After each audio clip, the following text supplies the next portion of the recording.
Welcome to Three Thoughts On. Why does this podcast exist?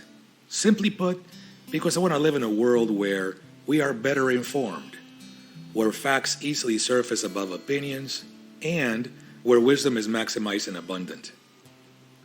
When I share this vision, some tell me we already live in this world. In fact, they tell me that we live in the best of times. Evidence shows that we do live longer than in years past. We have more access to education, and millions engage in daily acts of charity towards those in need. In general terms, it is a great time to be alive. In fact, there's no other time in history where I would rather be. However, how are you doing? How are you feeling? Is it possible that in the best of times you are not living your best life? Could you feel better? Could you do better? Of course you can. Of course we can. But how? How do we do better? I think one way to do better is to learn from how other human challenges are being addressed. For example, although it is easy to find alarming statistics in the areas of mental health, chronic disease, equity, and poverty, it is also easy to find groups who are making great progress in these areas. It is true that this progress may not be as steady as we would like it to be. Maybe for every 3 steps forward, we take 2 steps back. But if that's the case, that is still progress, and I am okay with that. However, there is one area where it seems we are not progressing as well. And progress in this area is paramount to our overall well-being. I am speaking of the way we choose to consume, analyze, and share data and information. We have more access to data and more data to access than ever before. While many use this data to inform and serve, there are some who distort, misuse, and misrepresent the same data. To be fair, some of that misuse is accidental, but some of it is deliberate. Either way, large amounts of data is being used to create noise and uncertainty, and in my eyes, this is a problem, and I will be part of a solution. I believe information, knowledge, and wisdom needs to easily rise above the noise. Unfortunately, this is easier said than done. On one hand, we have amazing minds producing and publishing material that elevates the human condition. Their material allows us to understand a little better the world around us, as well as the universe inside each of us.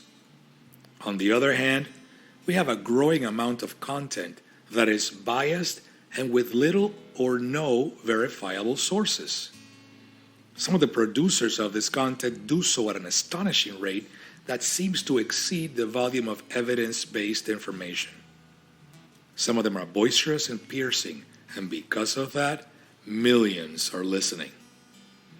Some of this material is divisive, and their creators do not hold themselves accountable nor responsible for any disarray their content may cause. I believe the growth and consumption of this type of material can be correlated with many of the struggles we suffer today.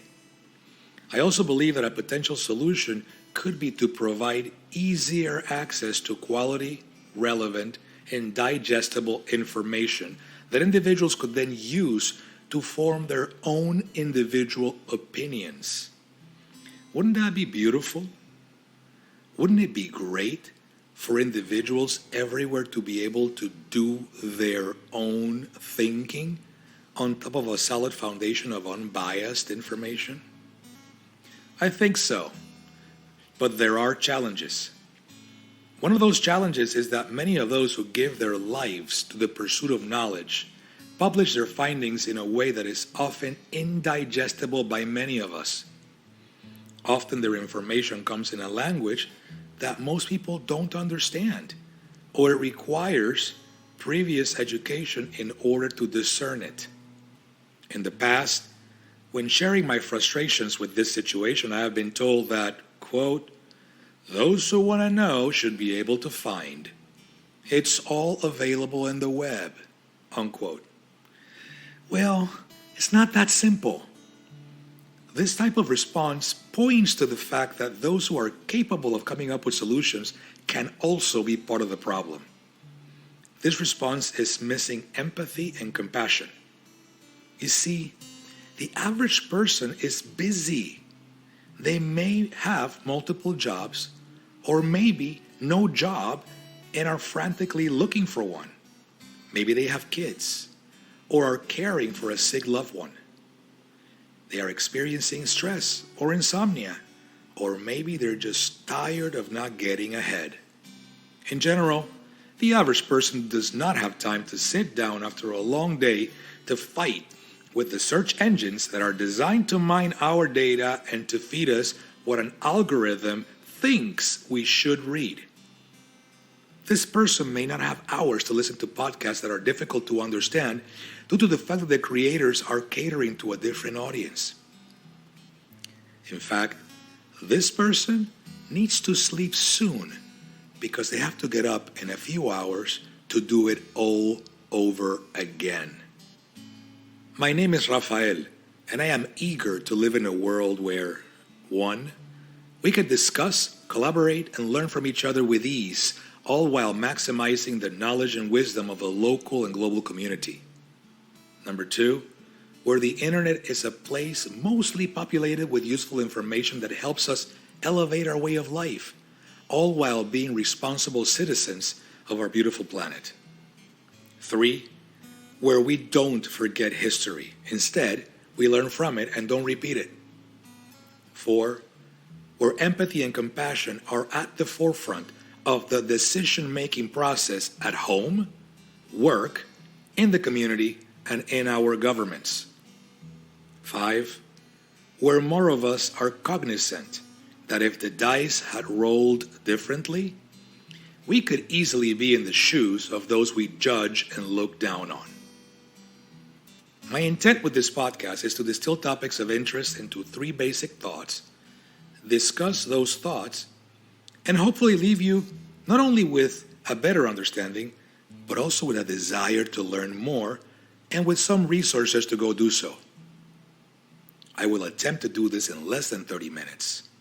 Sometimes I will have guests, and sometimes it'll be just me. In either case, I will attempt to keep it interesting and concise. I am not an expert, nor I pretend to be. I'm one of those guys who is a mile wide and an inch deep. And I like it that way. I am an engineer, and I think like an engineer. I love to learn, and I understand that learning is a process, not a destination. I wake up every day prepared to unlearn what no longer serves us as humans, relearn what has been actualized, and learn new and challenging concepts. Here are my rules to this endeavor. 1, I will stay away from biases in this podcast. This is very hard to do, but I will try. I will share scientific published information as well as verifiable anecdotal data. 2, it is not possible for anyone to know it all. I will welcome your comments and sources as long as they are also based on verifiable information. Remember, the goal is to maximize knowledge and grow together. 3, it is okay to change our minds in the presence of new information. If I miss some important information, please share it. I will make corrections and amendments as soon as possible. 4, I will always share all my resources. 5, I will cover a variety of topics. However, I will stay away from organized religion and politics. I do believe we live in the best of times, but I also believe we are far from living our best lives. In order to be our best, we need to rise above our fears and observe the world with multiple sets of eyes. We need to be able to think, reason, and understand instead of reacting unconsciously. And we need to do this without our egos and fears leading the way. These are complicated times, but these are also beautiful times. Together, We can elevate the quality of our conversations by holding ourselves accountable for verifying what we read, listening to what we say, and by being diligent observers and critics of our own thoughts. I am really looking forward to sharing and learning with you. Thank you for being here.